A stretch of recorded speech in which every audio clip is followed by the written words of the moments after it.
Hilo. So our program should start at 10 and it will end at 4:30 this afternoon. So last activity would be the awarding of certificates. Okay? So we now come to the seminar proper. Let me introduce to you our first speaker. Our speaker pursued opportunities in the field of computers in 1989 at SPI Caloocan. She left early 1990 as COO. What is COO? Oh, whatever. COO with Taytay branch to pursue creative challenges. In 1995, she started speaking in major IT events about complex email, groupware, and document management systems that paved the way for columnists and writers still in various publications. She founded the Philippine Internet Commerce Society in 1997 and lobbied for the passage of the Y2K law and e-commerce law. She published her e-commerce book in the year 2000 that gave birth to DigitalFilipino.com. She started the DigitalFilipino.com club in December 2003 that serves as an e-commerce advocacy platform with close to 100 members. In Pangasinan, Bitstop Network Services is its active corporate member. She is a recipient of the E-Services Philippines E-Champion Award for 2008 for policy development following Senators Magsaysay and Rojas. For 2009, her advocacy focuses on search engine marketing awareness, blogging as a tool for Philippines 2010 elections transparency, and the use of blogs and social networks for e-learning and e-commerce opportunities. Ladies and gentlemen, allow me to present our guest, our first speaker this morning. Ladies and gentlemen, Miss Janet C. Toral.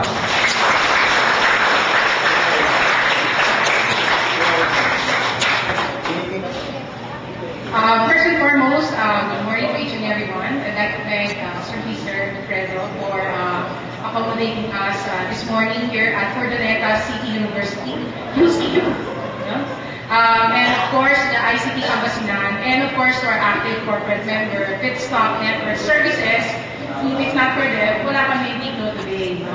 And of course, sa lahat ng mga schools nandito, welcome sa inyo lahat. Actually, alam niyo, sa taga-taga ko na lang ito, kaya na ako medyo kinabahan kasi nandito ang SEO Pangasinan. No?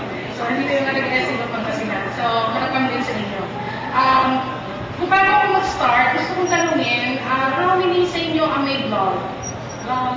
May nag-blog sa inyo? Friendster! Nag-blog niyo ako sa Friendster. So, yung mga may blog sa inyo, bigyan niyo sa akin yung blog address niyo mamaya. Bigyan ko kayo ng big blog. Kalimutan kong gawin na nakarami. So, bigyan niyo ako ng inyong blog URL at bigyan ko kayo ng big blog. No? Para medyo magka-promote naman tayo. And I hope, if you find this session worthy, I hope you can also share it to others. And kung meron din kayong mga feedback or may mga additional insights kayo to share, share nyo na rin sa mga okay. Ang topic ko this morning is all about search engine marketing and optimization 101. So, pag-usapan natin kung ano itong search engine marketing at bakit siya kapayon at anong meron pa sa inyo yung nakakita ng blog, research, kung sakali interesado kayo get into web development now in the future, masasabi ko, ang SEO parang telenovela. Parang explain. Sino sa inyo may girlfriend, boyfriend name? Wala.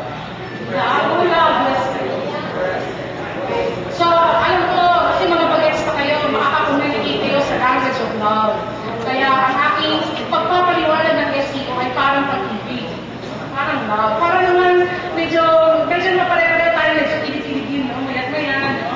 Ako na isip ko na yung buhay high school ko para medyo kiligin pa ako. Pag gano'n na. Okay, anyway, sabi ko, ang SEO parang love.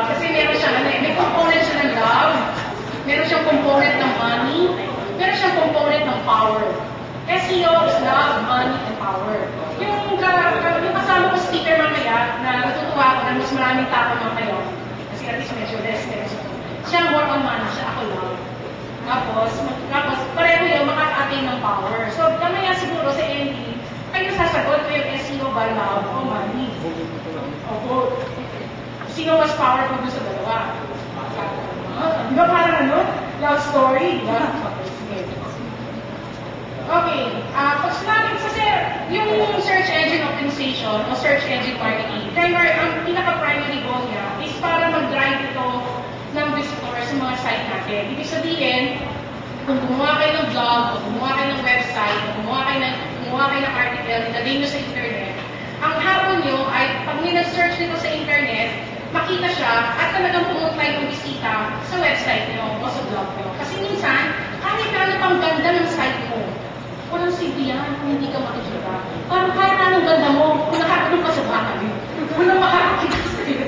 No, ganun din siya. Kailangan lumabas ka, makita ka. No? So parang ganun din yan, pwede yung mga guwapo dyan. No? Kung nakatulog kayo, walang maniwala. Sige na kung kabado ako. Okay. Pag kabado ako, malatan na kasi nauna ako tumawag. Alright. Pag nasa-search kayo sa internet, meron kayong dalawang klase nakikitang result. Ito yung isa organic. Ito yung natural na lumalabas sa search engine dahil yung may-ari ng website, inayos niya yung website niya, ilagay niya yung mga tamang keywords o yung mga words na hinahanap niya sa search engine, nakalagay sa site niya, kaya lumalabas siya sa result. At isa naman ay tinatawag natin paid searches. Pag sinabi natin paid searches, mga nagbayad sila para makita sila. Ika nga, gumamit sila ng money. No? So, sample. So, kagaya nito, let's say, kasi ginamit ko itong presentation ko ng Valentine's Day. So, Valentine's Day, flowers with kids. Yung mga nakikita nyo sa taas, sponsored links, yan yung mga nagbayad para lumabas sila sa result. At yung mga nandito sa Herrera, yung flowers with Philippines at yung Flora, baba, yan yung organic, hindi sila nagbayad para lumabas dyan. So, ibig sabihin, may mga ginawa sila configuration sa site nila, gumamit sila ng mga tamang keywords para makita yung website nila sa search engine result. Of course, in order to achieve that, pwede rin gumastos din naman talaga sila, no? Nag-review sila, or others, para talagang mas maging visible pa sila sa search engines. Pero at the end of the day, ang long-term objective is that yung ginagawa mo pag-aayos ng site mo at ginagawa mo ito consistently, dapat mag-result siya sa consistent appearance ng site mo sa search engine results. Ganon din sa Yahoo, pag nag-review tayo ng search engine results, una natin makikita yung sponsored links o yung mga nagbayad para makita sila. And then afterwards, yung mga naturally developed sites, no, o na-optimized na site. At ganon din sa live search, or often na nakikita natin sa msn.com. Di ba nag-research kayo palagi sa internet? Anong palagi yung ginagamit na search engine? Well, yan. So, pare-pareho lang pala tayo mga Google. Alam niyo ba na, according sa aking research, face-to-face survey ako before, medyo nagpahinga ako. Mga 8 out of 10 internet users consistently gumagamit ng Yahoo. Kaya kung tusin, Yahoo ang isa sa mga pinakasikat na website sa atin. Of course, yung mga pangalawa dyan si Friendster. Pero yung Friendster, may nabisto ko eh. Yung comments, grabe. Ang dami mga pumapasok doon kung ano-ano, no? Kaya sabi ko, kaya pala number 1 ko si Friendster. No? But anyway, kagaya si Friendster, meron siyang Google search engine na ngayon, diba? So, automatic, yung mga Google users o Friendster users, na i-search ng Friendster, Google din ang ginagamit nila. Si Google, nung una, para ba lumalabas, kailangan medyo matured ka ng user before you transfer to bago siya gumagamit ng Google. Pero ngayon, ang usage ng Google sa atin ay halos kapareho na ni Yahoo, no? In terms of being a default search engine.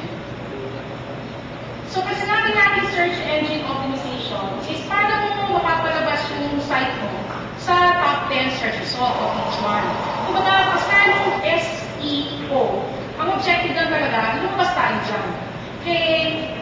Click, hindi. Basta lumabas tayo dyan. Pero of course, kaya mo gusto lumabas sa page 1 kasi gusto mo maklik ka.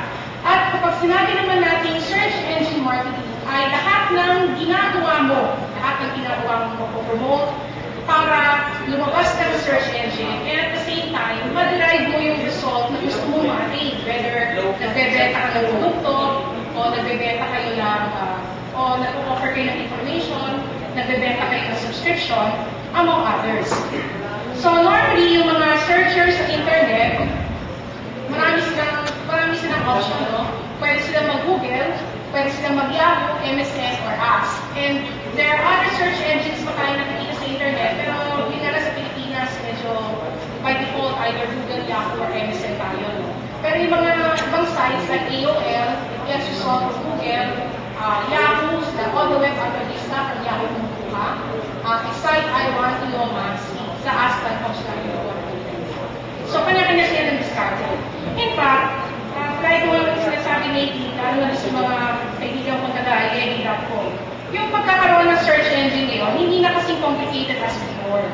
Dati kasi, kailangan pa may search engine ka, kailangan may spider ka. Nagawa ka ng spider program na pupuntahan yung site, lahat ng nakalink sa website, pupuntahan din niya, hanggang sa mag-build yung database. Pero today, pag nag-submit ka ng website sa Google, Yahoo, at MSN, ang tinatanong kagad niya, may RSS ka ba? O may release and post indication ka ba? Yung release and post indication feature ng blogs o ng mga website ngayon, papakita ko kayo ng example mamaya, nag-aallow siya na kung meron bago sa site mo, ini-inform mo yung search engine na may bago. So as a result, yung trabaho ng search engine ngayon, hindi na kasing complicated na dati na kailangan niyang puntahan ka. Kung baga ngayon, halos yung information, sa kanya na halos lumalapit. Papasok mo sa site niya, pwede na siyang mag-batch processing para itatag niya, i-index niya, magagawa niya yun. So, mamaya explain ko siya further. Kaya kung sa inyo, merong isipan na gumawa ng Pangasinan search engine project, possible na ngayon, no? Hindi kagaya dati na masyado siyang complicated. Pag sinabi naman natin search engine ranking, kasi sabi mo, paano kung gusto ko magkaroon ng website? Send flowers to Pangasinan.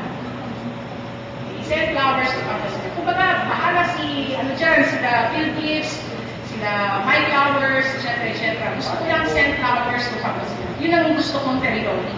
Kung baga, di ako ako na makakapag-deliver ako sa buong Pilipinas ba? Hindi ko lang, no? Saya na ako dito, meron ka.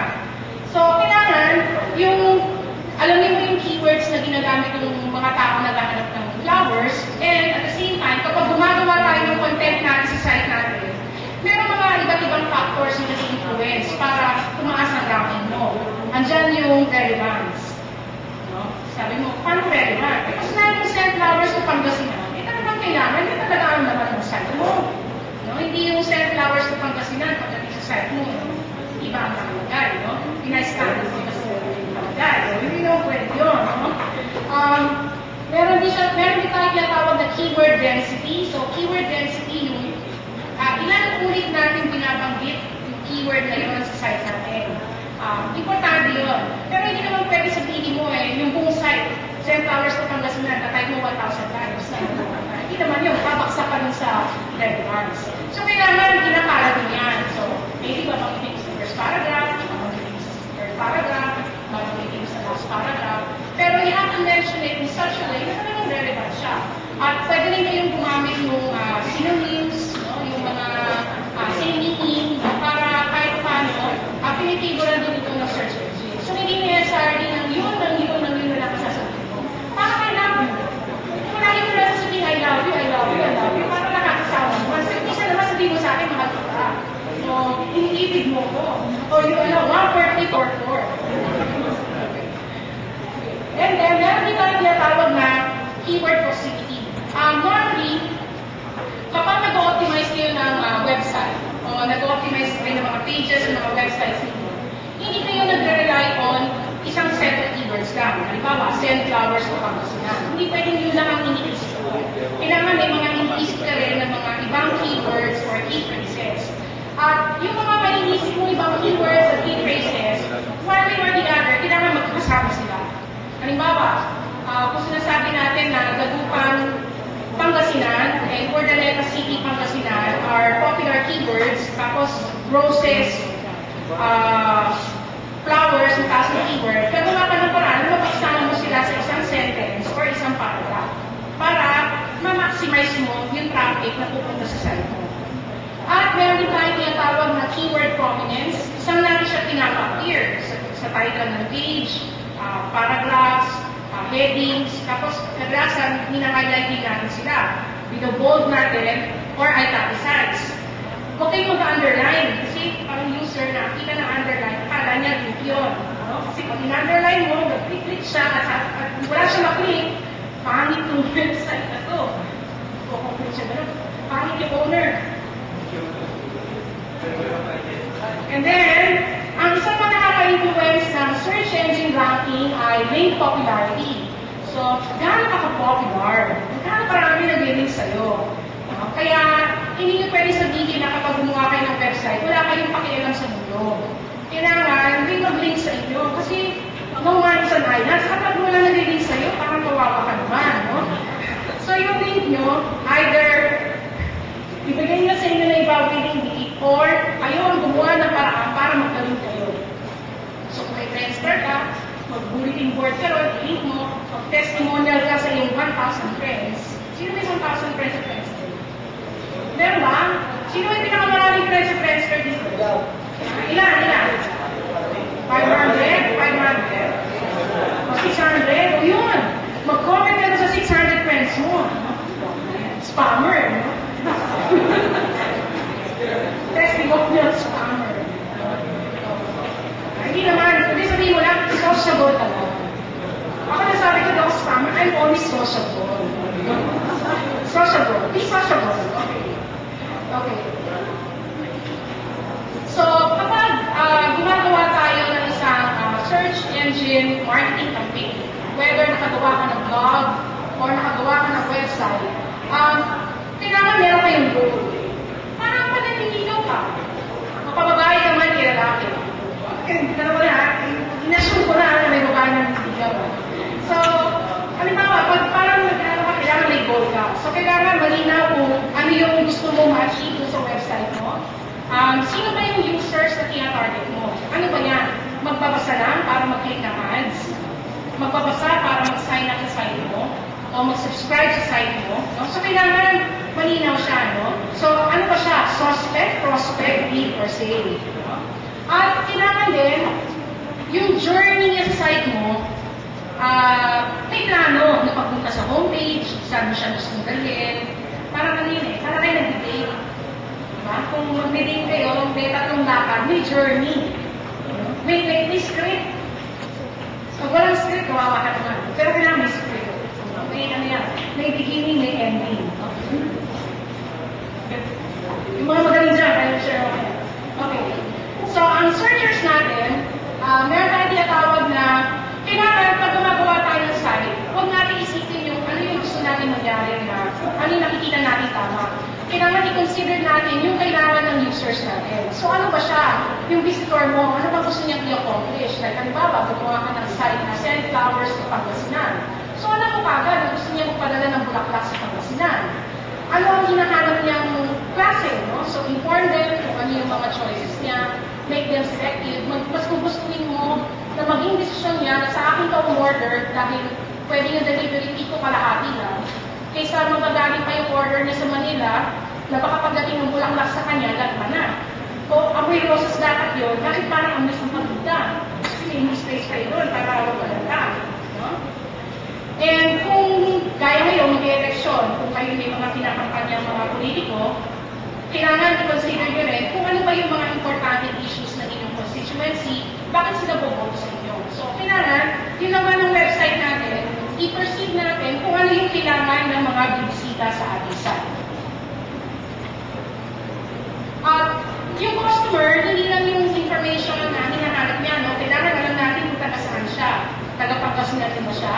Taga Manila? Taga abroad? No? Seaman ba siya? Nurse? Or ano man? No? Anong language ang kanyang ginagamit? Ano ba yung website mo? Pang business o pang consumer? Minsan kasi may mga website na ang kliyente niya corporate, no? Hindi yung traditional user lang. Babae ba siya o lalaki? Pag flower site, medyo kadalasan kliyente yung lalaki. Pero may mga babae din, no? May narinig na akong extreme yung may babae daw minsan at may pinabulaklak sa flower site pero papadala niya sa sarili. Diba? Kanya objective. Gumit na kasi sa kanya. Okay. And ano ang kanyang social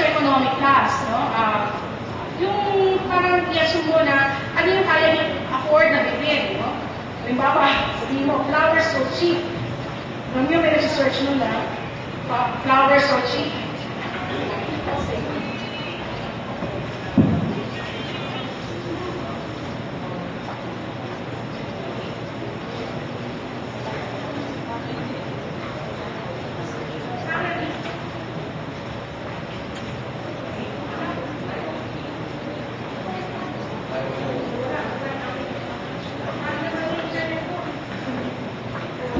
Wala yung internet ko. Mababalik mo yung internet ko. Pero supposedly, may naghahanap ng flowers so cheap.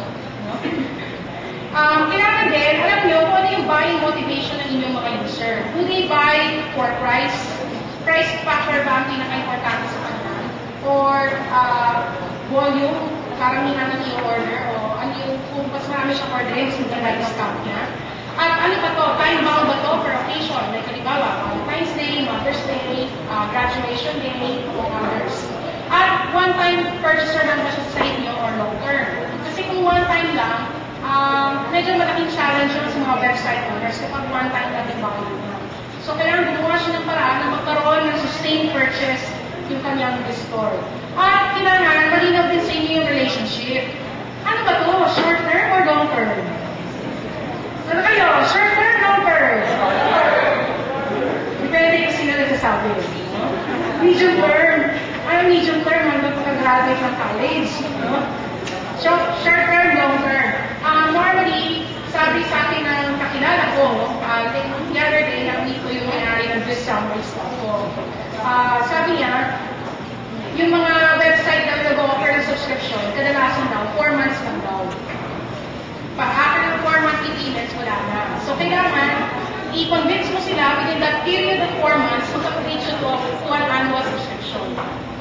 Or, ano na, mawawala na siya. Tatanggapin mo na malulus mo na yung customer din, eventually. At kailangan din, yung mga competition, bago tayo magtayo ng site or blog, nagpo-competition analysis tayo. Diba, sa ligawan, inaalam mo yung karibal mo. Mapababae mo, palalaki, yung mga karibal tayo dyan.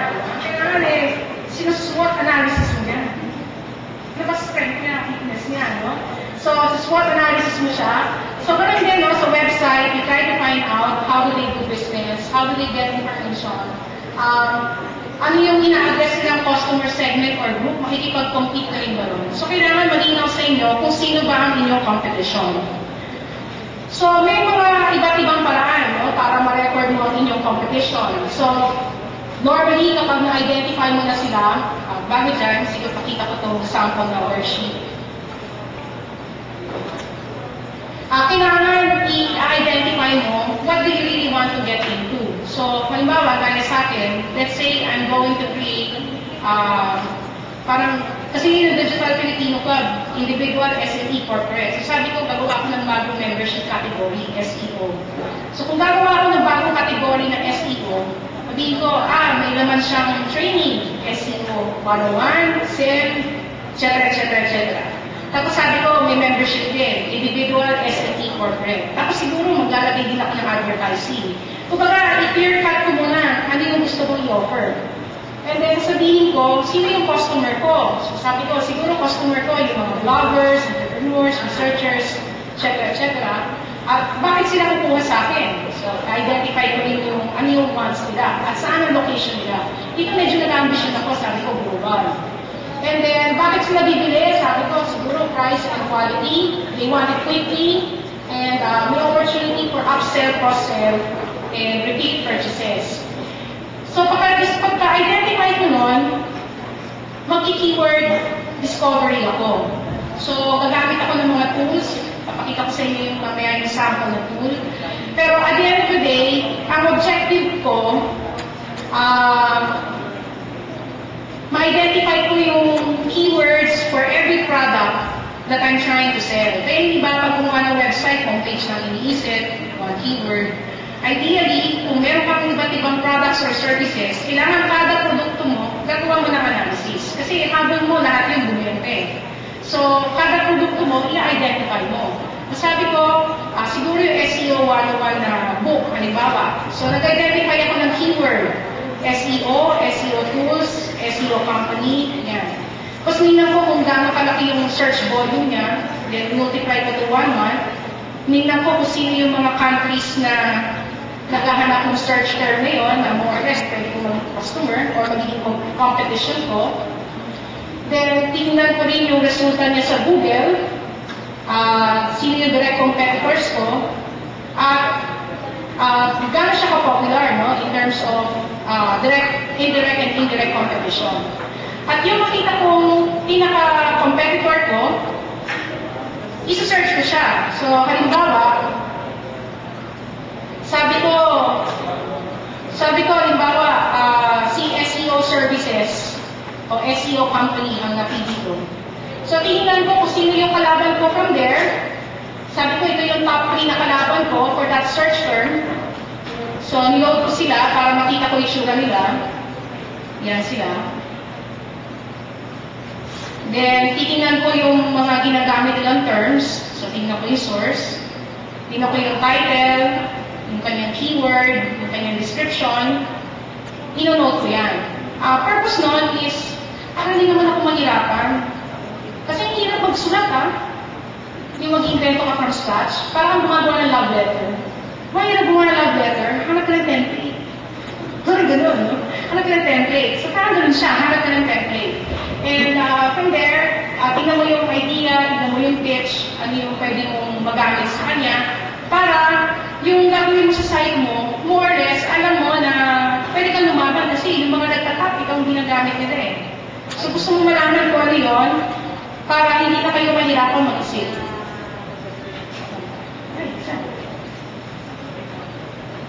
So, ganun siya, no? So, nung Digital Filipino Web Awards, yung one of the judging criteria na ginamit namin is yung mga more or less mga SEO components niya. So, si Gary, dumaan siya sa judging process na to. So, kinuha yung mga category title, section title, nagpo-compare yung mga magkakalaban sa iba't ibang categories, tinitingnan ng maganda pagkakasulat, tinitingnan din yung mga how to be right, paano connected yung mga pages, and kung malinis, clear ba yung purpose niya at kamusta yung experience. May site for na SEO Digger, although nandiyan pa rin siya kaso may bayad na. Pag tinad mo yung pangalan ng website, makikita mo yung mga keywords niya. So, ibig sabihin, hindi na rin ako kailangan mag-invento. So, kung halimbawa, kalaban ko si Auto Industria, tingnan ko yung mga keywords niya, saan siya nagtatap, pwede na ako magkaroon ng idea kung ano yung content na ipaprioritize ko sa site ko. At lalo na kung kaya ko naman sumabay. May content din ako na pwedeng paglaban sa kanya.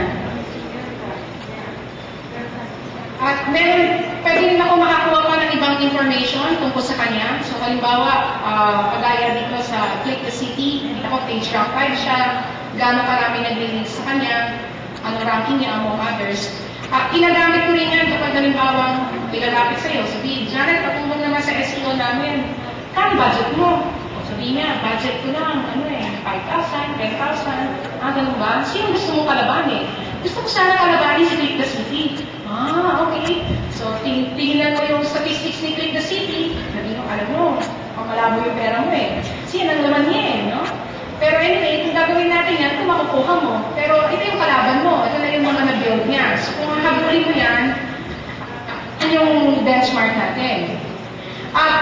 Sa paggawa rin ng website, hindi basta yung mga keywords lang inaayos natin, kailangan maayos din yung design. Para yung search engine, sa pag-pick up niya ng information sa site mo, makukuha niya lahat, no? Like yung mga images, may description pa siya, wala bang, malinis ba yung design niya, no? Kasi kahit na ang dami ng content, kapag yung mga images mo, among others, hindi malinis, nakaka-impede din siya sa pag-rank ng site. At syempre, may effect din yung speed. Yung kanina ginamit din namin sa awards yun, no? Ang isang criteria din namin sa awards, yung technical, yung parang technical components ng site. So, gumamit kami ng Yahoo Wiseflow. So, tinitingnan din namin yung code.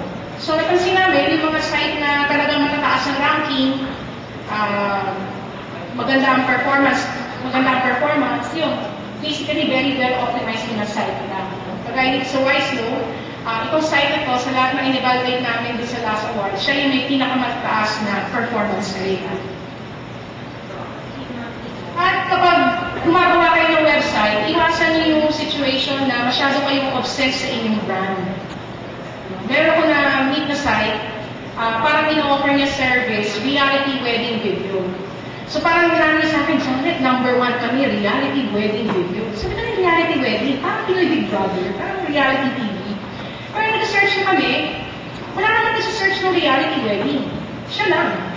Pero yung sa customers niya, wala. So, parang sobrang obsessed dun sa brand mo, tagline mo, basta habang mo lang, mag-#1 ka lang doon. Parang hindi rin mag-work yun dahil wala naman nag-search. So, in one of my workshops also, recently, gumawa kami ng Amazon A-Store. So, yung case study, gagawa ka ng store. Yung sa student, ang ginawa niya, gusto niya Filipino movies. Amazon.com store, Filipino movies. So, gawa siya ng store. So, gawa siya may na-research niya. Ano yung pinaka-search ng mga tao sa internet as far as Filipino movies are concerned? And ang #1, Filipino gold movies. So, sabi niya sa akin, Janet, ang ng problema ko. Bakit? Sabi niya, baka awayin ako ng asawa ko pag nalaman niya gumawa ako ng site ng Filipino gold movies. Tapos may children's movies. So, ano ginawa mo? Ginawa ko na lang Filipino rated R movies. Search ka, rated R. Wala naman sa search. Kung meron mo, maliit. Kaya kailangan sa search engine, hindi pwede maging political ka. Kasi yung decision mo to use the term Filipino bold movies versus Filipino rated R, Filipino mature, is more of a political decision. It's about being politically correct. Pero ang problema mo, sige, gawin mo, Filipino rated R. Hindi mo makukuha yung traffic ng Filipino bold movies na libo-libo. No? So, kailangan huwag ka maging political about it. No? So, sa suggestion na sa kanya, spin-off na lang siya ng isang site for that. So, kailangan din na yung terms na ginagamit ng users natin, yun ang gagamitin natin, anong language, no? So, mag-a-adjust tayo po. Kaya minsan ko na makikita kayong site, wrong spelling. Minsan, hindi sa nagkamali siya, minsan deliberate yun, dahil may mga naghahanap sa internet na wrong spelling talaga ang ginagawa. Like yung video, may nagka-type mo sa internet, video. V-E-D-I-O. May iba ginawa, video. Kasi iba na. So, again, kailangan yung goals natin malinaw, whether you want to achieve sales or mag-attract ng leads, or mag-generate lang ng awareness, among others. At kailangan yung SEO campaign natin, o search engine marketing campaign, kailangan malinaw din, paano mo nalalaman kung nagiging successful ka? Di ba pa nanliligaw? Paano mo nalalaman na may pag-asa? Paano mo nalalaman na may pag-asa? Na sinasagot yung text mo. O kaya, mag-reply mo. Yung mas cheap yung DSL. No? Kailangan may sign, no? Kailangan may makita mo may progress, no? So, ganun din yan. Tignan nyo, pag nagbabata tayo sa daw, hinihinay kayo eh. So, kailangan ganun din, no? Either may conversion, no? May pwedeng pa-convert siya to customer, maging newsletter subscriber siya, maging visitor siya, o bumili siya. At yung pag-optimize ng site natin, kadalasan, hindi mo naman tina-target lahat, no? Minsan, you only work on specific pages. So, kailangan may target area tayo. Kasi kung gagawin nyo lahat, pwede rin. Kaya lang kung limited ang inyong resources, sometimes you only have to target specific pages. At gumagawa rin tayo ng tinatawag natin landing page. Halimbawa, graduation na. Malapit na mag-graduation. Although medyo too late na, no? Pero let's say graduation na. You want to propose a graduation catering package o graduation gift sa site mo. So, i-optimize mo lang yung page na yon na kung saan nakalagay yung products and service offerings mo. At maraming paraan para makita ka sa Google. Mas madali na ngayon kaysa dati. So, either i-add mo yung URL mo, kasi matagal yun. The next best thing is merong mag-link sa'yo. Either ibang tao o ikaw rin. No? Nagamit ka lang ng ibang tool. At pwede ka rin mag-sign up sa Webmaster Tools, papakita ko yung mamaya, na kung saan pwede mong i-verify yung site mo at kung marami kang pages, pwede mo rin i-submit lahat ng pages para ma-capture niya. At si Google, kapag naghahanap yan ng information o kapag nag-pick up yan ng information, meron siyang tinatawag na Google yun. So ito yung nagpupunta sa site nyo, ito yung nag-investigate ng mga pages nyo. At kada page, nag-assign siya ng unique ID, nagtatag siya dun sa mga words, nilalagay niya ng unique ID, at titingnan niya kung papasa to sa index o hindi. Kaya yung index natin sa Google, may dalawang klaseng index, yung main at merong supplemental. Yung supplemental, parang yan yung Bartolina. Yan yung mga spam pages, o duplicate yung content, o kaya kinopya lang, o sobrang laki, o overtime pa naman hindi siya nagpe-page lang, pupunta siya sa supplemental. Kaya gusto natin, parang sa lab, nasa main tayo, wag tayo supplemental. Marami pa lang supplemental, yan yung hindi na nire-replyan sa text. Yan naman, gano'n ka na, dahil mo sagutin. Okay? At meron din tayo tinatawag na stop words. So pag stop words, pag nakita niya ni search engine, yung I, M, about, N, R, as, at, be, by, for, from, how, who, where, who, will, with, etc. Ano yan? Skip na niya yan kasi parang mga common words na yan. However, pag may mga tags na very popular like ebony and ivory, yun, nakagani yung M. Kaya yung iba, imbis na M, ginagamit nila ampersand. Lalo na sa mga title, no? Para ma-capture lang. Kaya kailangan, pag kumukuha tayo ng web host natin, maganda yung web host natin, syempre kagaya ng ating sponsor, no, sa Desktop Network Services, kailangan SEO friendly. No?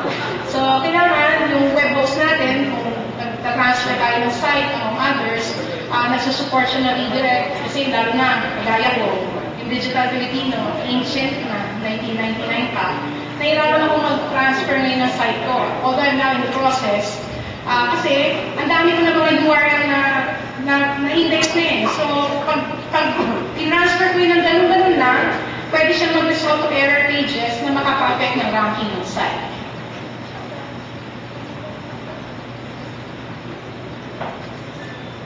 Okay. Kaya kinakabahan sa SEO Pangasinan kasi makukwento ako tungkol sa Bus by SEO test. Okay. So, Gary, hello. So, makukwento ako sa inyo tungkol sa Bus by SEO test. So, ito yung site ni Gary Bilay, yung resource person natin mamaya. Nung sumali siya sa Bus by SEO test, madalit sa atin nakigulo ako sa site niya. Ang nangyari, the situation was, the site was fairly new, yung traffic niya, basta wala pang ganong traffic, at saka lahat ng naman ng site niya tungkol sa money. No? Masabi ko yung site mo, kailangan ng loud. Okay, so, ang nangyari, kailangan siyang lagyan ng laman. No? So, kung tingnan niyo yung analytics niya, sumali siya sa SEO test November 25. So, pumasok ako sa story November 26. So, naglagay ng analytics November 26. So, kung mapapansin nyo, from November 26, ano pa yun eh? 1, 2, 3. Tapos, on day 10, naka 100 visitors siya. Kaya kung nilitaro mo sa akin ngayon, Janet, gano'n katagal para magkaroon ng 100 unique visitors sa isang site? Sasabihin ko ngayon, pag tinanong kung ano yung kaya ko, sabihin ko, 10 days. 10 days. Ano yan yung Manny Pacquiao and Hatton na fight, no? Na mga blog post kinuha lang sa Twitter. No? And then, pumalo siya hanggang New Year. So, New Year, almost 700. Tapos, after the New Year, wala na, hindi na nag-promote. Kasi puro ano na, comments na. Naglaban na lahat sa comments, di ba? Picture. No? Naglaban na lahat sa comments na. No?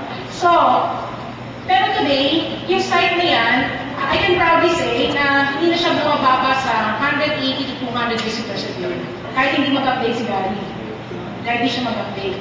Dahil nangyariwan yan. No? So, kaya yung traffic niya, majority is from Google, 85%.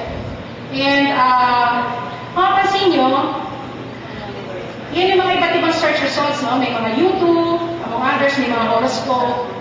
And yung YouTube, umabot siya ng, ilan yun? Kulang-kulang na, basta marami yan. No? So mapapansin nyo, marami siyang hits na YouTube, di ba? Kasi mahilig ako na YouTube. No? Sorry ako na YouTube. No? So, pero lahat ng yan, lahat ng traffic na yan, for the duration, it only points to one article. Isang article lang yan. So lahat ng traffic na lines to one article. Yan. U2 upcoming tour dates for 2009 and Bus by SQS. Kasi, nung ginamit yung tool na freekeywords.wordtracker.com, pag tinay ko si U2, kasi sabi ko sa inyo na kung mag-SEO kayo, ito ang pinaka-best para sa akin ang best friend. Sinabi sa akin, sino best friend mo? Si freekeywords.wordtracker.com. Yan ang aking best friend. So bago ako mag-type ng blog post, o kahit na ano, yan ang aking best friend. No? So, pag tinay ko si YouTube, sabi dito, meron siyang 3,206 searches a day. Masyadong generic, kung YouTube lang. YouTube lyrics, ayoko nung kasi copyright violation yung post ka ng lyrics. YouTube MP3, ganun din. YouTube tour, okay yun, tour. Kasi nangangarap ako makapanood ng concert. So, sige, okay yan, tour. YouTube upcoming tour dates, 139. Tapos may YouTube tour. So sabi ko, sige, yan na, YouTube tour, saka YouTube upcoming tour dates. And then, isip ko, gaano ba marami naghahanap ng tour dates? Aba, marami pala. May Beck tour dates, The Killers, The Killers. Hindi ako sinwerte, lahat ng video niya, hindi ka nilolol. Coldplay, Eagles, Pixies, Billy Joel, marami pa na naghahanap. So, pag nakita mo may ganun kang content, pwede kang mag-create ng mga iba't ibang series na mag-focus ka sa tour. So, yan yung sasabi mo na, pag nag-focus ka na particular team, kailangan mag-ano ka, planuhin mo, no, na based on research, ano yung pwede mo mga gawing post, at ano yung pwede maging popular na naturally it can drive traffic to your site. And then, alam niyo kasi, medyo mahilig ako sa horoscope. Di ba lahat naman tayo may sa horoscope? Pag umamin kayo dyan, kahit yung lalaki nagbabasa ng horoscope. Kung may nakita, sisigilin. So, may horoscope. So, sabi ko sa horoscope, kwento ko sa inyo ng konti. Kasi yung aking daughter, naging sa tarot card. Eh, di ba, yung anak mo, ayaw supportahan mo, awayin mo. So, nag-decide ako, sige, pagbigyan ko, pinag-aralan ko rin. So, nung pinag-aralan ko na, ganun pala yan. Nakabili pa ako ng libro ng How to Make Money on Online Forecasting. Okay to So, sabi ko, sige, gawin natin yan. Then, nakita ko rito, may nakalagay, free horoscope, 9,800 searches a day. Monthly horoscope, weekly horoscope, horoscope compatibility, 4,200 searches a day. So, gawa tayo ng horoscope. 3 monthly horoscope. Tapos gawa rin tayo ng compatibility match. At ngayon, nagalagay na tayo ng lucky numbers para sa mga naging tumaya sa loto. So, at the end of the day, kailangan i-research mo siya na kung ano yung mga makita mong keywords. Kagaya nung nakita natin kanina, kung ano yung mga ginagamit nilang term, kung free monthly horoscope, kailangan sundin nyo kung ano yung ginagamit ang term ng user. Para, kasi mamaya gawin mo, baby's horoscope, forecast. Maganda nga, pero hindi naman yung hinahanap ng user. Hinahanap ng user, free monthly horoscope. Kailangan ihabulin mo yung hinahanap ng user para makita ka. So, kailangan, yung normally, yung content natin dapat madaling ma-pick up ng user. For instance, yung content. Short articles, dapat hindi lalagpas ng 600 words. Kasi tandaan nyo na ang user, napansin nyo, di ba, kung nag-research kayo, page 1 search result. You open all the pages.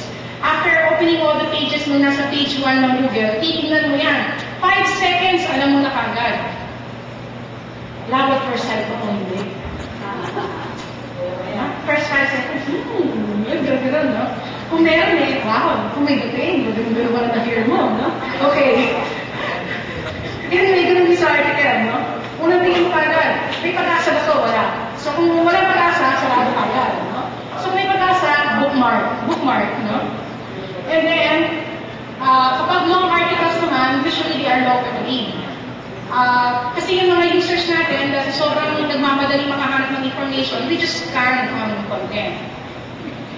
Kaya kailangan, pag gumagawa tayo ng content, yung first 2 paragraphs, makuha na kagad natin yung attention ng tao. Kumbaga yung first 2 paragraphs, nandun na yung elevator pitch. Kumbaga pag nagpakilala ka, presentation, handshake, and everything will make the difference kung maging memorable ka o hindi. No? So, kaya kailangan yung first two paragraphs natin ay loaded. So, I'll give an example. I'm currently planning yung iBlog 5, yung Philippine Blogging Summit. By the way, kung nasa Manila kayo on May 9, sana maka-attend kayo, libre yan. So, ang ginawa ko dito, yung first two paragraphs, straight to the point agad, na mangyayari siya sa May 9, Sabado, sa UP, at sino yung organization na involved. Kasi typically yung blog post, sasabihin mo, I woke up at 9 a.m. yesterday and went to UP. I was lost because I can't find my call. When I went there, JJ's not there yet. I waited for 1 hour. Ganun ka pa. Pagdating ng user, ano ba yan? Ang baduy, ang cheap. Iwan mo ka na. So, kailangan, yung mga ganun kwento, pwede pa rin, kaya lagay mo na sa baba. Kasi importante yung first two paragraphs, kung anong kailangan ng user, bigyan mo kagad. Kung mahaba yung article, like halimbawa ito, State of Wireless Technologies in the Philippines. Actually, 2003 pa itong article na ito, no? Hindi ko pa na-update. Pero it's still one of the highest traffic pages sa site ko. Kung ikakopy mo yan sa Word document, aabutin siguro yan ng 10 pages to 12 pages. Hindi pa ako marunong magtipid sa splicing. So, importante, gagamitin ng mga bullets. Kasi kung nakita ng user na ganito, okay, maganda yung title. Biglang pag page down niya, makita niya may bullets.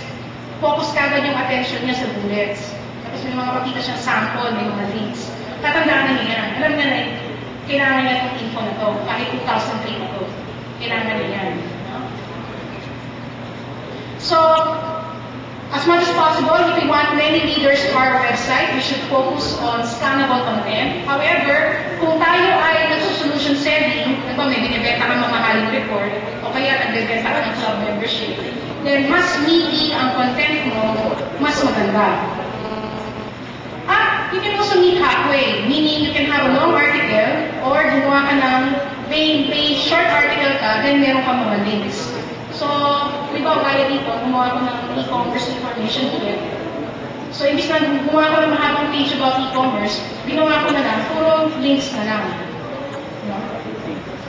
So, tandaan nyo na kapag gumagawa kayo ng content, maging creative kayo in the sense that use keywords and highlight them.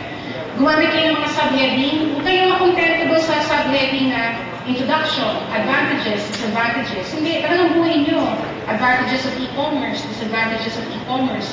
Buuin nyo kasi yung search engine, pinakapture nyo yun ng buo eh. Shortcut mo, inisip mo, baka you're being repetitive, pero kailangan mong buuin for the search engine.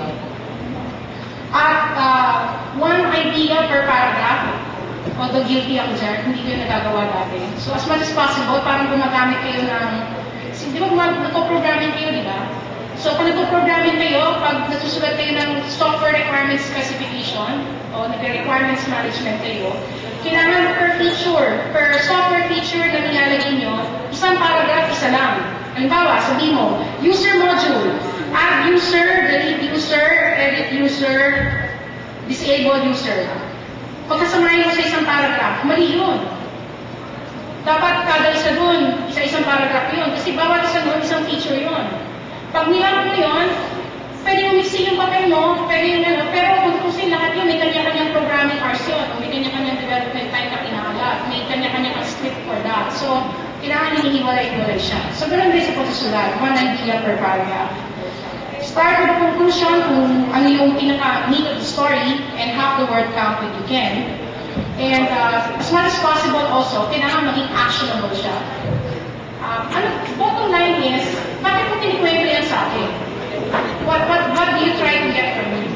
Are you trying to convince me na maganda yung site mo at pinapasubscribe mo ako sa newsletter mo? Or are you trying to sell me a report? Are you trying to sell me a membership? Kailangan malinaw yung point na gusto mong i-derive. And huwag kayong mag-hesitate na mag-outbound link. Yung iba sabihin, huwag ka mag-outbound. No? Dahil baka sumaraw yan sa site mo, naluligay ka ng juice. Pero actually, yung pag-relate, important siya kasi it shows also na confident ka sa information mo. At iwasan niyo yung nag-hype. Sabihin mo, ikaw ang hottest, ikaw ang number one, ikaw ang pinaka-pogi, pinaka-maganda, pinaka-sexy. Yung gagawin nyo dahil baka may umangal, no? So, kailangan, humble lang kayo. Isa sa mga pinakamaganda. Isa ka lang, no? Hindi ko sinasabi ko yun. And, iwasan nyo rin yung shallow, yung pinopost nyo, no? So, kailangan medyo pinag-iisipan nyo ng konti. So, ganun din, no? Diba, parang nagkakaligawan tayo, no? Kailangan yun. Medyo pinag-iisipan, kasi yung mga gandang thoughts, yung mga natatandaan natin, no? So, kailangan, kung naman yung mga pinapaganda natin, nais natin. And, again, as I said earlier, if you are really determined to promote a specific brand for your site, diba may brand name na kayo, okay lang may promote mo siya, pero palagi mo ikakabit yung parang pinaka-generic name yan. Parang gano'n. Ngayon yung hinahanap ng tao sa site of search engines. Para mag-brand mo siya with it. No? So, sa paggawa ng isang search engine marketing o search engine optimization campaign, kailangan hindi yung basta nakafocus ka lang sa SEO. Kailangan balance yung attack mo din sa site. So, maayos ang marketing mo, yung kung gumagamit ka ng open source na code, kina-customize mo siya para maging adapt yung look and feel niya sa'yo. Yung content, kailangan pagandahin, no? Yung pinakita ko sa inyong sample kanina, importante yun. Kailangan daw kayo gumawa ng site o mag-work on space ng site. Planuhin nyo yung first 50 articles. Kaya kung makita niyo sa sample ko kanina, di ba? May horoscope, may compatibility, may concert tour. Actually, meron pa nung tungkol sa love. So, kailangan i-planuhin niyo yung content. In a sense na magkaroon ka ng stable content na mag-generate siya ng significant traffic sa inyo consistently. And, kailangan visual din siya. So, huwag kayong makontento na puro text. Kailangan gumamit kayo ng images, gumamit kayo ng video. Kasi yung user, napansin nyo, yung brain natin, the way our brain works, pag tingin na sa isang site, nag-focus tayo sa mga colors. Kaya kung may picture o may video, nag-focus yung attention natin sa kanya. And make sure na may necessary supporting site nyo para inquiries o others mag-provide mo. May search feature siya, hindi naman magaling na ng search mo, box nila sa site natin, pinamimigay ng Google mo. At kung you're creating a website for a company or for a school, kailangan yung senior management may participation din. Kasi kung kayo lang ang gagawa, wala mangyayari, no? So kailangan may support ng lahat. At yung contact us, dapat sinasagot.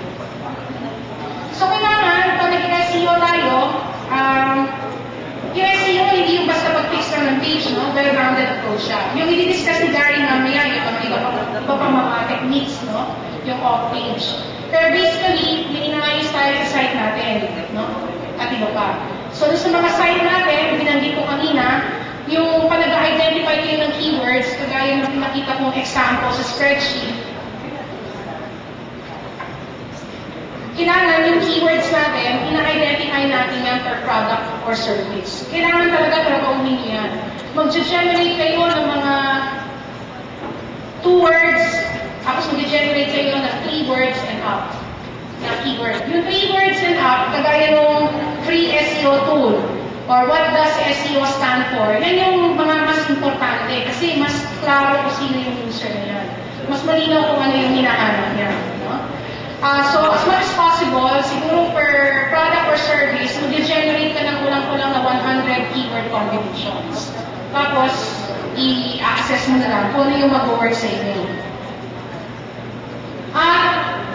As you build the pages of your site, doon mo i-assign kung saan mo siya i-promote. Ilalagay mo ba siya sa homepage, individual product pages, among others. So, yung paglagay ng keyword, pwedeng sa article title, pwedeng sa homepage title, no? Pwedeng within the text. So, the more you mention it, pero relevant yung pagkaka-mention, the better. And you should use a combination. So, without being repetitive. Pwede rin kayo maglagay ng meta tag sa site, no?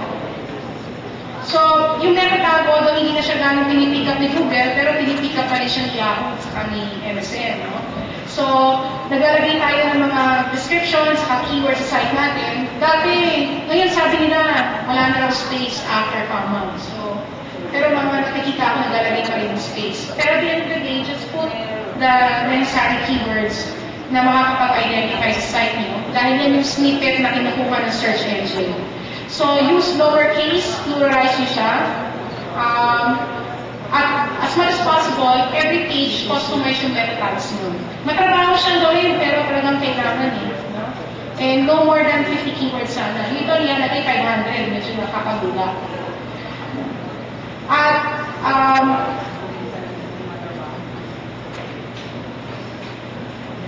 pag minsan naglalagay tayo ng mga Word documents, PowerPoint, PDF, video, audio sa site natin, kailangan i-optimize din natin siya. So, ibig sabihin nun, pag naglalagay kayo ng mga pages o nag-upload kayo ng mga documents, lalo yung mga Word document, i-edit nyo yung properties, file properties, ilagay nyo yung information nyo, kasi napipick up din ang search engine yan. Saka halimbawa, may picture kayo, huwag nyo siyang i-upload as image 001. Diba, gaya ng event na to. Talagay ko, Urdaneta City University, Urdaneta-city-university-SEO-seminar-proud. Yung picture ko. So, kailangan kumpletuhin ko yon para gusto ko siguraduhin na kapag may nag-search ng Urdaneta City University, yung blog post ko lalabas din. At any related images na magre-relate dito. So, pwede rin kayong gumawa ng sitemap. Yung sitemap will allow you to have information kung ano yung mga pages na site mo ang na-pick up ng search engine. Kung tusin sa search engine, pwede mo rin makita sino tingin yung competitors mo.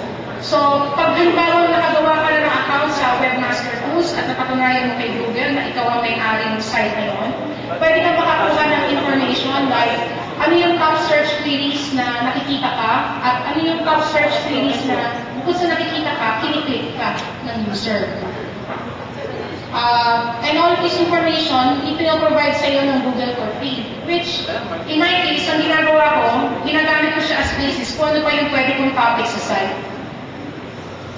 At pwede ka rin magkaroon ng idea kung gaano karami nag-link sa'yo. So, kung tutusin, itong site na to, hindi ko gaano sineseryoso na. Dahil ano kasi siya more focus on selling a book, no? Pero, di ba, gaya yan, sabihin niya, this site has 9,424 links sa homepage. Ibang pages wala. So, kung gusto ko ayusin yan, kailangan i-distribute ko yung campaign ko. Yung RSS, for content propagation, di ba binalik ko kanina, RSS stands for Really Simple Syndication. Yan yung naging-inform search engine na mayroong bagong laman ng site mo o yung mga readers. Kagaya ng Digital Filipino, ginawa kasi siya kopong-kopong pa, wala pang RSS nun. So, manually coded yung RSS niya. Ibig sabihin, kada mag-update ako, ina-hardcode ko siya. So, I think what I'm saying is that kahit na walang RSS yung site mo, pwede mong gawa ng paraan na magka-RSS. So, pwede mo siya i-hardcode. Although yung mga blogs ngayon, kung tutusin, kagandahan ng mga WordPress blogs, Blogspot, Journal, Friendster, meron siyang automatic na blog feed, nag-generate siya ng blog feed. At yan ang pinipick up ng search engines natin. And you can also submit your site to web directories and search engines. At tandaan nyo na kahit na anong ganda ng content ng site nyo, kailangan ma-communicate nyo na trustworthy ang inyong site. So pag sinabi natin trustworthy, maganda yung first impression last, no? So kailangan ma-communicate mo na may quality siya. Malinaw agad sa customer kung ano yung relationship mo, in a sense na sa mga advertisers mo. Ano yung gusto mong i-assume o ipa-impress sa kanila, like what you're selling among others. Yung product selection mo, kailangan comprehensive ang laman, at the same time, maayos yung description. Kasi pag hindi maayos ang description, pwede isipin niya na hindi totoo yung site mo. So, halimbawa, yung Digital Filipino Club, yung e-commercephilippines.com, where Ted Scott and Gary is also a member. Kung tutusin, simple lang yung site niya, no? So, ang ginagawa ko lang lagi, yung homepage, pinupuno ko ng laman. So, malinaw kagad. Nakita niyo yung first paragraph, Malinaw agad sa first paragraph, I'm selling membership. Nga, the end of the day, pagpunta mo dyan, malinaw ang pitch ko, I'm selling membership. Tapos second, ano yung mga nangyayari? So yung mga seminars, pagkatapos ng seminar, naka-upload na yung material, na-upload na, ano yung mga report, kung mayroong mga downloaded na presentations, nakalagay din. So, kasi importante mag-communicate mo kagad para the user can assess right there and there, do I want to be part of this or not? At, although mas i-discuss ko ni Gary later, pero at the minimum, as a user, yung pag-generate ng link sa site nyo, pwede kayo naman na magsimula. Hindi nyo naman necessarily kailangan ng ibang tao para mag-link sa inyo. So on your own, pwede nyo na rin siyang gamitin. So pwede nyo gumawa ng account sa big.com. So pwede kung may mga interesting articles kayo, isabihin nyo. Kung marami kayong ka-friends, sabihin nyo, i-vote nila yung article nyo. Ganun din sila, pwede na rin sila i-vote. Pwede na rin gumawa ng page sa stumbleupon.com. Napansin ko, pag ang target audience mo US, stumbleupon.com ang may pinakamagandang magdala ng traffic, lalo na pag-US. Pwede ka rin gumamit ng Delicious, yan, okay din niya for bookmarking. Pwede ka rin gumamit ng Twitter. So, tingnan nyo. Ngayon ako lang gumalang, obviously, ngayon ako lang siya hinapol. Sinabi ko, nandito ako ngayon. So, pinrint ko na siya. Of course, nakalink yung article doon sa blog post ko kahapon. So, that's one way na nakakapag-promote ka na may bagong article ka. Ang importante naman sa pag-promote, kailangan marami ng friends.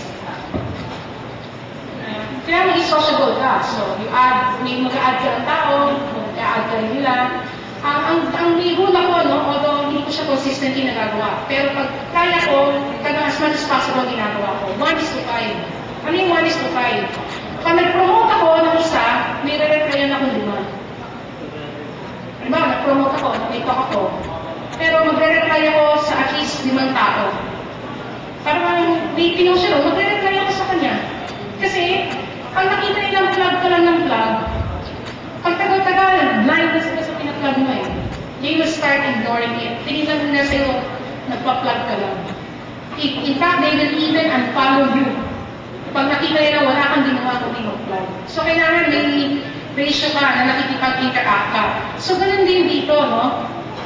Pag nakikita mo may mga nagsasave yung sinasabit mo, tingnan mo yung ginawa nila. Sinave ka niya once, save mo siya 3 times.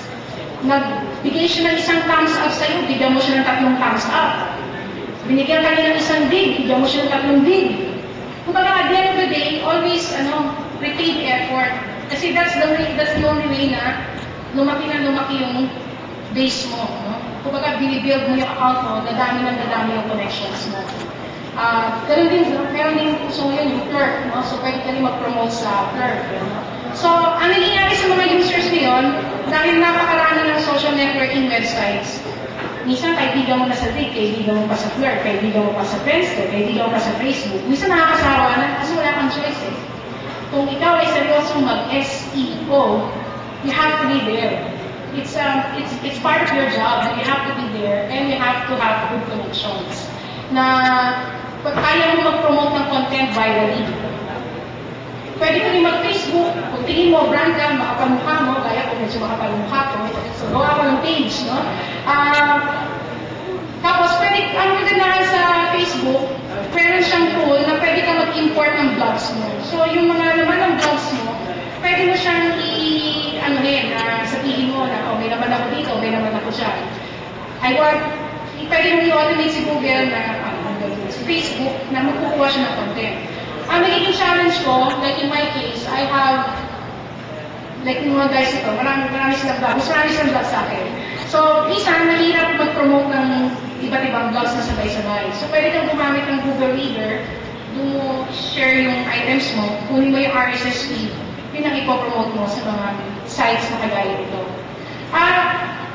Apart from the page, pwede kang mag-share ng link. So, kagaya nga, yesterday, sabi ko, visiting Urdaneta City University. Meron na kagad nag-reply. Uy, nag-talk ako dyan. Uy, masarap kumalis ng matutinas. Nasira diet ko kahapon. Okay. Tapos, pwede ka rin gumawa ng profile mo sa Friendster. So, sa Friendster, ganun din, no? Meron siyang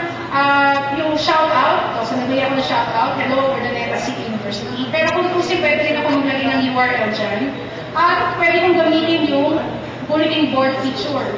Ang kagandahan kay Friendster, para kagaya ng Facebook, pwede kang mag-broadcast sa lahat ng tao sabay-sabay. So halimbawa, I have 300 friends. Pwede isang message ko broadcast siya to 300 friends. Pwede kong gamitin yung feature ko.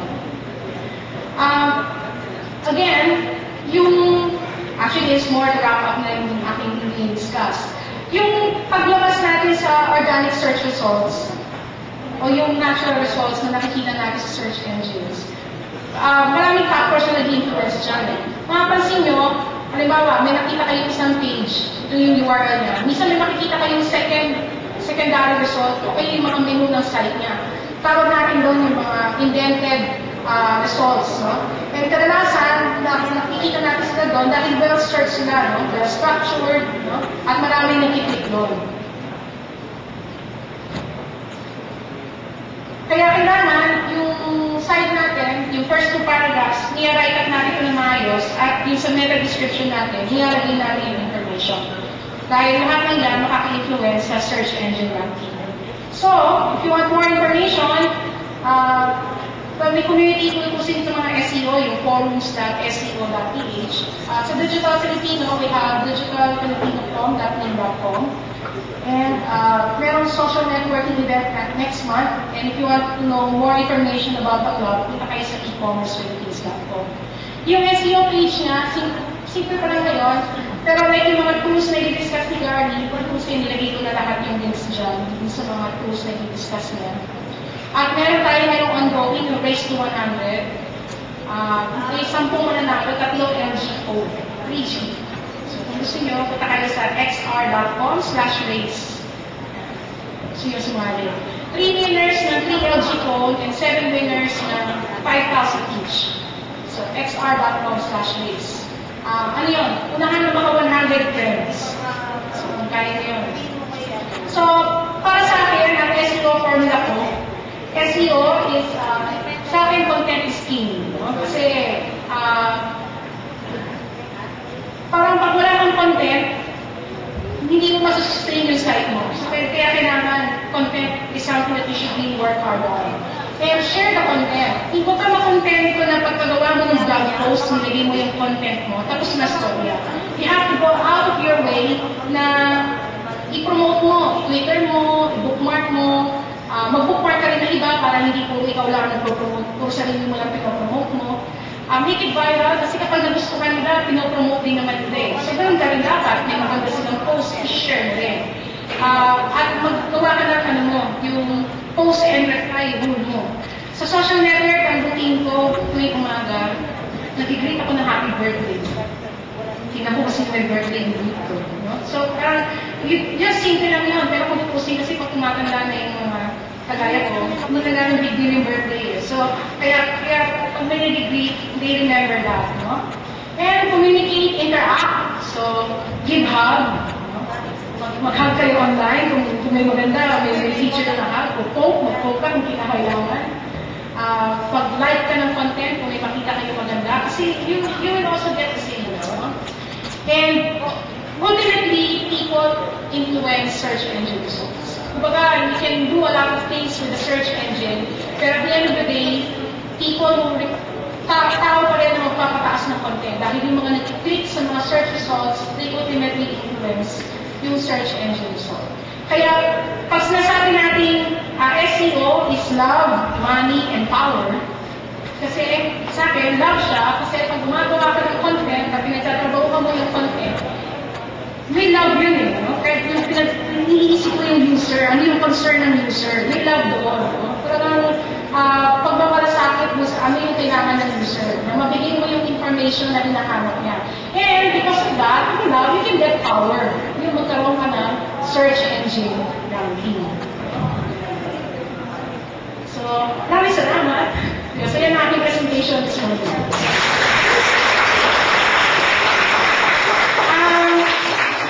May handa akong giveaway dito. Kaso hindi na siya giveaway. Hinakit ko ito, no? Mamaya sa talk ni Gary, saka sa akin.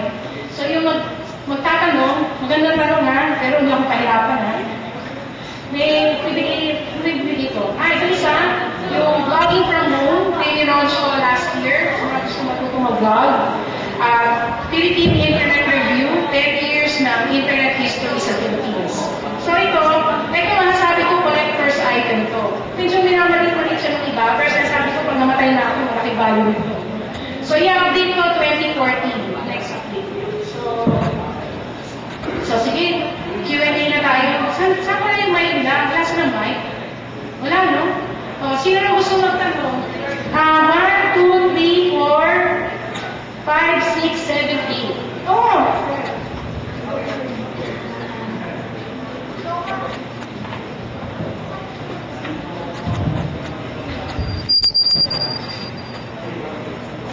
Mayroong curiosity natin sa vlogging.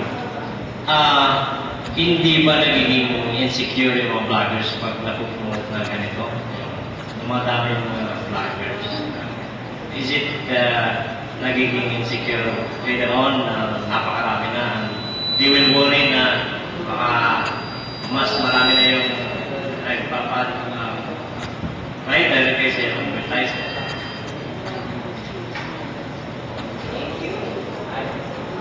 Ganda ng tanong niya. Actually, siguro ang best example niya, ako, no?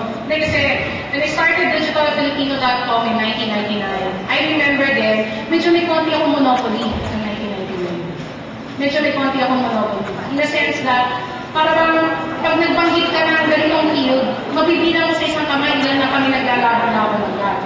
And then, pagpasok ng year 2000, lalo na pagpasok ng 2002, 2003, kita mo, ang dami na lumalabas, no? Admittedly, kahit ako, natakot ako. Natakot talaga ako. Sabi ko, shit, sabi ko yung aking monopoly nawawala. To the point na pwede ko sabihin na kung ano yung rates ko before, hindi ko mataas-taas yung rates ko. Kasi marami naman kalaban. Dumadami yung kalaban. Halimbawa, even for a writer, nasusulat ako ng articles before, no? Kung ano yung rate ko before, hanggang ngayon yung pa rin yung rate ko. Kasi hindi ka makapagtaas eh, dahil dumadami yung kalaban. So you can either target a new market, target a new service, among others. Kaya nangyayari sa akin, yung Digital Filipino, parang through the years, nagbago-bago ng direction. From e-commerce, napunta siya sa outsourcing, may time napunta siya sa wireless, research. Tapos, ginawa ko ng 2003 para ma-secure yung position ko, para ma-secure siya. Na kahit sino pa lumabas dyan, hindi ako basta-basta matitingnan ko. Ginawa ko yung cloud. Yung cloud yung parang pinakaano ko, platform. Na parang meron na akong dyan, handcap. Parang kahit ano pa mangyari sa industry, hindi ako bigay ka. Hindi ako mawawala dyan. So, admittedly, habang dumadami yung vloggers, habang dumadami yung nag-SEO, siyempre, namiliit yung, nagko-compete din tayo for the market. But I think the reality also is that, hihira sa atin ang consistent. Maraming nagbablog, ang ganda ng vlog, nag-asawa, wala na. Nagka-boyfriend, wala na. Nagka-break, wala na. Wala na yung inspiration. Nawawala sila, no? So, ibig sabihin, wala kang makikita rin na consistent. Ilan lang talaga yung naging consistent. And ilan din lang talaga yung nakakapag-take things to the next level. Diba sa relationship, ano yung take things to the next level? Engage, whatever. So, ganun din, no? Bihira lang din yung nakakaakyat mo. So, napapansin ko, yung mga talaga nag-i-stay, yung mga nag-i-stay na malakas, they don't do it alone. Either you become part of a community, or you create your own community, i-secure mo yung community na yun. At yung strength mo, hindi lang galing sa'yo. Kukunin mo rin yung strength ng iba, you support others, and hoping na sa result, they will also support you. And mag-grow kayo pare-pareho. So, yun yung nakikita kong strategy. Kaya doon sa Digital Filipino, there was a time, nag-create ako ng advertising network, nag-create ako ng writers network. Kasi parang iniisip ko, kung sasapanin ko na lahat ng ads sa akin lang, at hindi ako mag-add sa iba, I might be able to get it, no? Pero nangyayari yun, pag may ad ako, may nag-add sa akin, 15 placements. Ginagawa ko, kinakalat ko siya sa blogs ko. Tawag ko doon stopover. Tapos mag-place ako sa iba. Pagka-place ko sa iba, tatanggalin ko na siya sa akin. Pero pag nag-report ako sa kliyente, yung 15 mo, binigyan kita ng 15 stopover sa akin, side-wide, or solo. So, doon ka lalaban na mag-end knowledge ka on ano yung value added mo. Yun. So, basically, at the end of the day, it's all about karoon ng value added. Kaya kung okay ba na marami, in a sense, yes, kasi nagiging humble ka rin, no? Kung medyo may yabang ka, medyo kakalimutan mo yung yabang mo, no? Nakatapak ka rin sa lupa, no? Pero talaga may mas magaling at mas magaling sa'yo. So, you adjust ka lang with the wave. So, yung mga nakakapag-adjust sa wave, marunong makisama, marunong mag-yield, yun ang nakaka-survive sa industry. Question? O, dito naman. Nagdaganong ba naman ako? You said po na sa SEO, pwede kang kumita po, all about money. So, ang question ko po, paano ko mag-earn ng money through blogging? Actually, sasagutin ni Gary yan kaso nawala yung internet ko. Siguro, Gary will give you the full details later on. Pero siguro para masagot ko siya at the minimum. Pwede ka kasing, number one is pwede ka magbenta ng sarili mong produkto. Okay? Pinaka number one. Pwede ka magbenta ng sariling products and services mo. So, halimbawa, kagaya sa blog ko, lahat ng blogs ko, meron siyang Be a Digital Filipino member. Parang kung pinupush yung membership, palagi yung nasa sidebar ko. So, palagi kung pinupush yung membership. So far, medyo intriguing siya kasi yung last 2 members ko, puro nag-SEO, taga-US. Sabi ko, sana pogi pa no? Sabi ko, so, sabihin, pwedeng ma-discover ka through your blogs. Second, pwede kang tumanggap ng advertisers sa blog mo. So, pwede sila magbigay ng link sa'yo or pwede kang maglagay ng image ads nila. Yung iba, nagbabayad ng straight link lang. Yung iba, nagbabayad based on how many times na nakikita sa site mo or per impression. Meron din, nagpapa-review. So, pagawa mo ng write-up, may review. Yung review, normally, makakatanggap ka ng email. Hindi ko lang buksan yung email, pero makita ko ba? Pero siguro.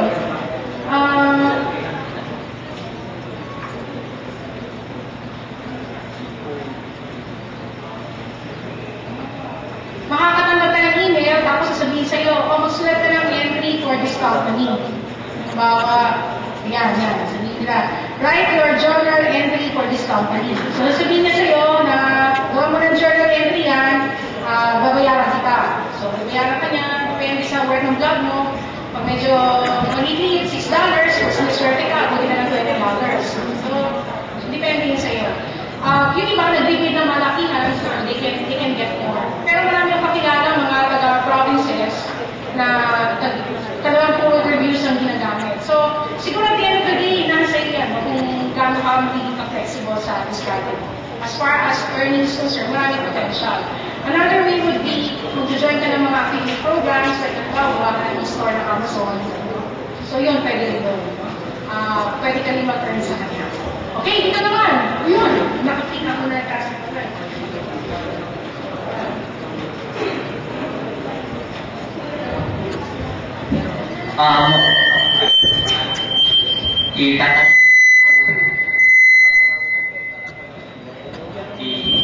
Itatanong ko lang sa kasi amin po isa rin po ako sa mga vlogger pero nag-umpisa ka lang po ako. Sa experience ko po, sa tuwing pupustihan po ba, magpo-post ka ng advertise na content o say may magpapa-review na advertise, bababa po ba yung page rank mo? Ma-affectan po ba doon?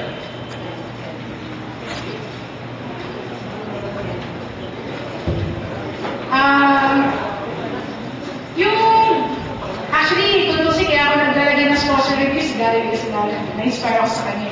Pero anyway, naalala ko, Pasalarin, kumukulo dyan. Naalala ko, yung isang blog ko, yung w3o.blogspot.com, page rank 4 siya. Page rank 4 na siya. Pero ang dilemma ko sa site na yun, ang konti ng traffic. Tapos minsan, talagang wala akong malagay na naman sa kanya. Talagang it's a neglected site. So I have mga 3 or 4 sites na page rank 3, page rank 4. parang dahil neglected siya, walang ganong traffic, yung Google AdSense niya, hindi rin gumagalaw. No? Parang swerte na mga $1 siya per month. Which is nakakaimbiyan na, no? Nakakaimbiyan na. So, parang, vlog ko ba yan? Parang, excuse me, hindi kaya talagang daw yan, no? So, nag-decide ako na sumali sa mga, sponsored reviews, advertise. Meron ako actually before, review me, may review, kaya may review me kasi puro casino eh. Pero marunong na ako poker kaya ako kaya. So, review me, ano ba? Pay, basta, meron dyan, several, no? Nangyari, hindi nga ko kumapekto ng page ako. Yung nag-try ako mag-paper post, yung isang blog ko, yung Philippine Internet Review.blogspot.com, may yun ang post ko siya na pinaka-highest traffic sa kanilang lahat. Nag-page rank 0 ako. So, ang ginawa ko, nakita ko may word war ang si Jason Calcani saka si paper post, tapos sumali na si Google, tinanggal ko na si paper post. Suko na ako sa kanya. And then na-realize ko, nilagyan ko pala siya ng Isaiah rank, so tinanggal ko din yun, no? Para huwag siya mag-tracking. So, mula noon, nag-page rank ko na siya ulit, pero hindi ko na siya ginalaw, no? Tapos yung isang blog ko, yung digitalfilipino.blogspot.com, yun yung influential blogger.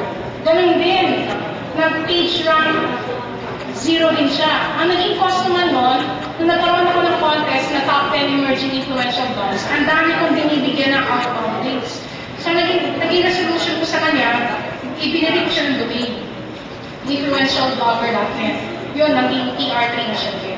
Pero napansin ko, yung ibang blogs like CWPO, yung PR4, Australian Living, saka si Fortune Leader, minimaintain ko yung ratio and proportion. 1 sponsored, 2 na totoo. So, as long as I keep that, and I've been doing it since November, hindi nagbago yung page rank niya. So, yung WPO ko, PR4 pa rin, no?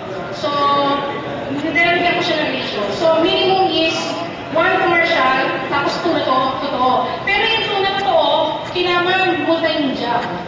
May picture, may kwento, may video.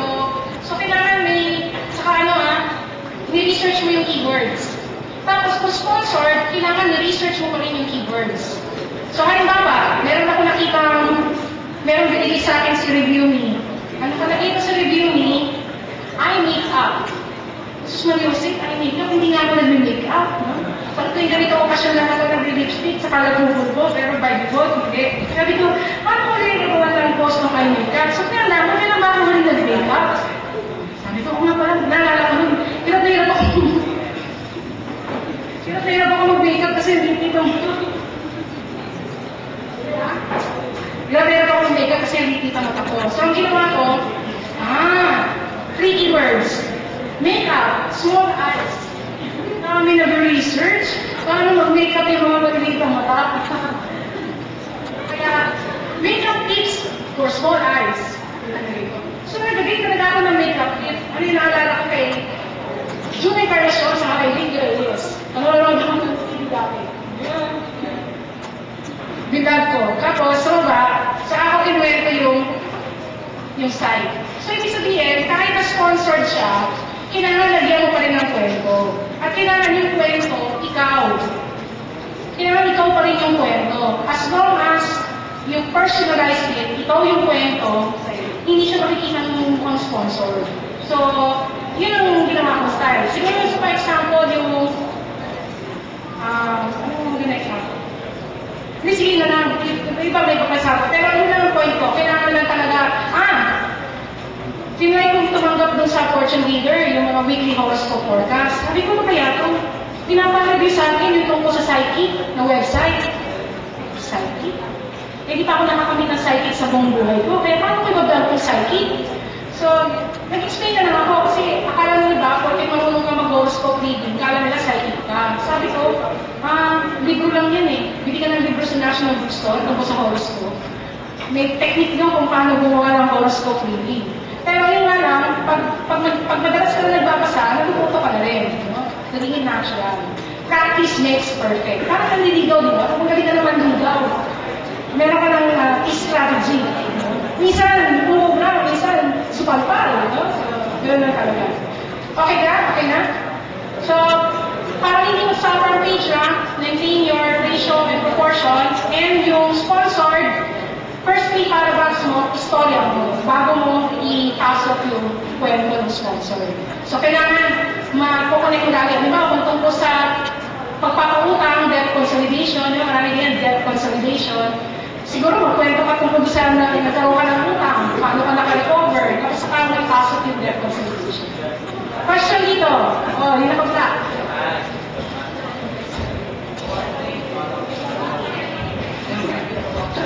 Good afternoon po, ma'am. Ma'am Jo Maria Henry po from UCU. And ang tanong ko po ngayon is yung first topic niyo po kanina. Bali sinabi niyo po na kunyari mag-search ka, tapos di ba po may lalabas doon pag nag-search ka kunyari ng Philippine history, tapos may lalabas po doon ma'am ng mga info, di po ba? Tapos naka-classified doon po yung mga free at sa may bayad. Paano naman po pag images ma'am? Ganun din po ba yung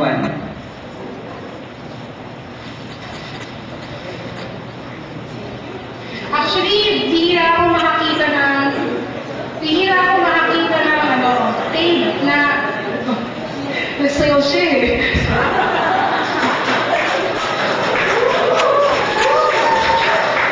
Alam mo, nag-iisip kami kanina mamaya kung magpapatras na kami, magpapalis kami. Sabi ko, Paris, pag wala tayong kasama magsasayaw, hindi pwede. Kung may nahanap na akong ka-partner, magsasayaw. Wala ka sa akin mamaya. Okay. Anyway, normally kasi, yung mga nakikita natin sa search results, yan yung mga influence, no? Yung sa images, hindi ko pa na-encounter yung sinasabi mo kung may paid. I haven't really encountered, no? Pero, I think eventually pwede magkaroon kasi may mga video ads na eh. So, kung kasi meron mga paid video ads. Siguro huwag natin kalimutan na yung mga sites na YouTube. Actually, YouTube is considered as a search engine. Pero search engine siya ng videos. Ganun na rin yung mga Twitter, ang mga other search engines din siya, ang mga images. Pero bihira kayo umabot sa point na nag-advertise sila sa mga images. Siguro, kasi yung mga websites natin, they also charge by space. Yung kaya naman si Google, di ba? Yung sa Google AdSense AdWords placement, parang binibigyan nila ko ng lines. So, sabihin mo, itong ad mo good for 3 lines. Kaya nga yung mga image advertising, 125 by 125, skyscraper, ano-anong size. Dahil yun, payment na natin by size, kaya siguro medyo mas complicated yung kanyang advertising model. So far, wala pa. Pero, they will get there.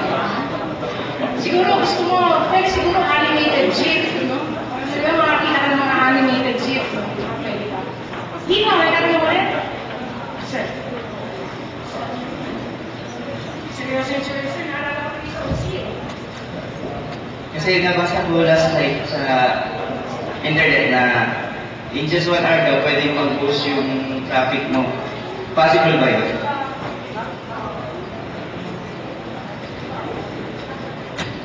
In just 1 hour, mag-boost ang iyong traffic. Traffic booster. Technically, sige. Technically, yes. Lalo na kung nag-viral marketing ka. In a sense na, halimbawa, pagkalagay mo nung isang article, horoscope forecast, i-broadcast mo kagad lahat sa mga kakilala mo, then automatic pwede mag-boost yung traffic niya. Possible yun. Like, halimbawa, nung binanggit ko na may talk kami sa Ordaneta, pagka-post ko, siguro, nung tinitingnan ko yung counter ko, at saka nung magawa siyang Google Analytics on that day, for that day, umabot siya ng 200 visits eh. Yung article lang yan. So, technically, it is possible. Whether that is bot-generated or social media generated, meaning nag-promote ka sa Yahoo groups mo, nag-promote ka sa email, nag-promote ka sa forums, pwede nyo nang mag-drive at mag-cost nun. And hopefully, if it's viral enough, they also promote it to others. Parang halimbawa, itong for the next event, I was really wondering, kasi wala naman nag-post ng link sa forums.seo.ph. Wala nag-post ng link eh. Nagtaka ako, ba't ang daming comments? So, tinignan mo yun. Nasa yung source URL nito? Bakit hindi ko makita-kita ang source URL? So, pwede may nag-promote to YM or may nag-promote to email, among others. Kaya gagawin siya. So, possible din talaga na matigil siya. Okay? Teka muna, sir. Dino